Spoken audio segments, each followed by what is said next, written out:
ሰላም ጤና ይስጥልን። የጊዮን ዜና መረጃዎችን እነሆ። ጭስ አባይ በፋኖ ቁጥጥር ስር ገባች። በጠዋቱ አፋብን ቴዎድሮስ እዝ 102ኛ ኮር 22ኛ ክፍለ ጦር ከባህር ዳር ከተማ በቅርብ ርቀት የምትገኘውን ጭስ አባይ ከተማን በእጁ ገቢ አድርጓል። እንዲሁ አፋብን የደብረ ታቦር አብዛኛውን ክፍልም ተቆጣጥሯል። ወሳኝ የተባሉ የከተማው መዳረሻዎች በመንትዮቹ ሜጀር ጀነራል ዋንታ አባተ ተወርዋሪ ክፍለ ጦርና ግዙፉ ጉና ክፍለ ጦር ሌሊት 10 ሰዓት ላይ ተይዘዋል። የአገዛዙ ታጣቂዎች ሌሊቱን እጅ ሲሰጡ ማርደዋል።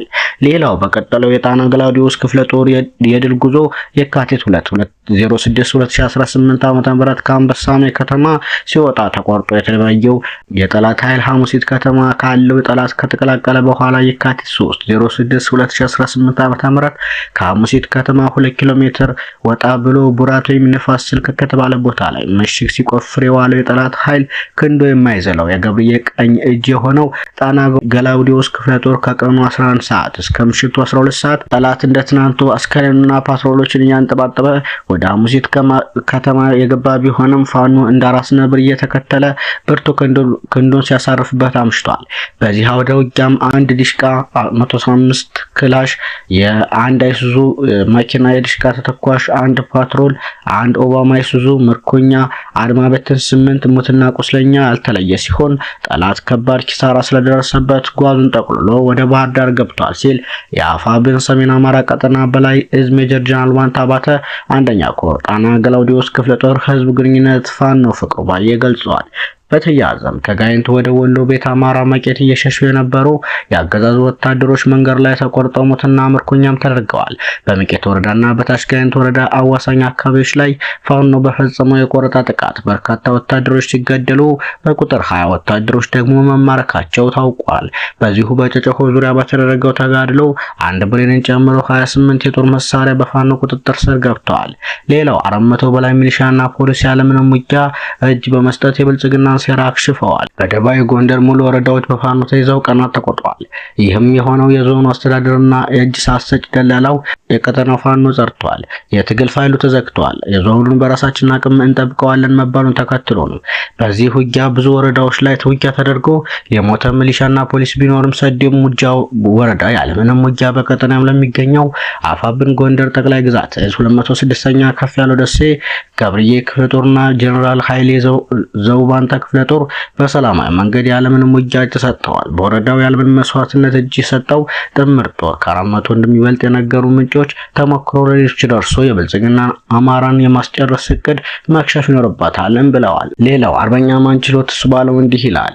አጣጥመን ያልጨረስነው ድል በድል ላይ ድል እየተደራረበ ነው። ድላችን በፕሮፓጋንዳ ማጋጋል እንጂ የቁስ ያቀቀና ማተም በኪሳቸው ይዘው የሚዞሩ ተደማሪ ጥረተኞች ለሚለቁት አጀንዳ ተቀባይ መሆን አይገባም። የሆዳሞችን ታክቲካል አካሄድ አንቀበል። መሃሉ አይነገርም። በድንገት የተፈጠረ ምንም ነገር የለም። ሁሉም በቅስ ስሌት የተከናወነ ነው። መልካም አጋጣሚዎችን ሁሉ ወደ ውጤት የሚቀይር ኃይል የሚፈጠሩ ሕያው ምስክርነት አፋብን በላይ ዘለቀ እዝ በተግባር አሳይቶናል። ፋሽስትን ተዋግቶ ከሀገር ያስወጡ አያቶቻችን የልጅ ልጅ የሆኑት በታሪክ ጥፋት ጎዳና ላይ እየተሸጋገሩ ነው። ጥቁሩ ፋሽስት መውጣት እንደ መግባት ቀላል አልሆንለት ብሎ ግብዓተ መሬቱ እየተፈጸመ ነው። አፋብን ሰሜን አማራ ቀጠና በላይ ዘለቀ እዝ የተጠና ስትራቴጂካል ድልን በብቃት እየተወጣ ይገኛል። ከጠላት የውስጥ መረጃ በተገኘ ሀዛዊ ሪፖርት መሰረት በደቡባዊ ጎንደር ቀጠና ውስጥ ብቻ 13 ዲሽቃ 82 ብሬን 23 ስናይፐር 2300 ክላሽ እና በመቶ ሺህ በሚቆጠር ተተኳሽ ከእጃችን በፋኖ ተነጥቀናል ይላል። የጠላት ኃይል ተሽከርካሪዎች እስከ ጫኑት ሎጂስቲክም ገቢ ተደርገዋል። ካሬን ከቁጥር አላስገባውም። ልጅ ታሪክን ብቻ አይደለም ተግባርንም ይወርሳል። ፋኖነትን ከሙሉ የአሸናፊነት አይበገሬነት ክብሩ ጋር በማድረግ ዛሬም ለትውልድ እንዲተላለፍ እያደረጉ ላሉት የአማራ ቁርጥ ልጆች ሁሉ ክብር እንሰጣለን። በተዋረድ ላለው የፋኖ አመራር ሰራዊታችን እንዲሁም እኛን ሲናፍቅ ለነበረው ደጀን ህዝባችን ሁሉ ለምታደርጉት ተጋድሎ እጅ እንነሳለን። ለጠላት መውጫ አንሰጥም። የተናደው የጠላት ኃይል መልሶ እንዳይተክል አድርገን የተጋድሎ አውዳችንን እናሰፋለን። ዋንታ አባታነት ይለምልም ሲል ይገልጻል። እንዲሁ የካቲት 3 2018 ዓ.ም ከዱር ቤቴ ከተማ ወደ ቦደና አቦ የተንቀሳቀሰው የአርመኑ አራዊት ሰራዊት ሙትና ቁስለኛ በመሆን ተመልሷል።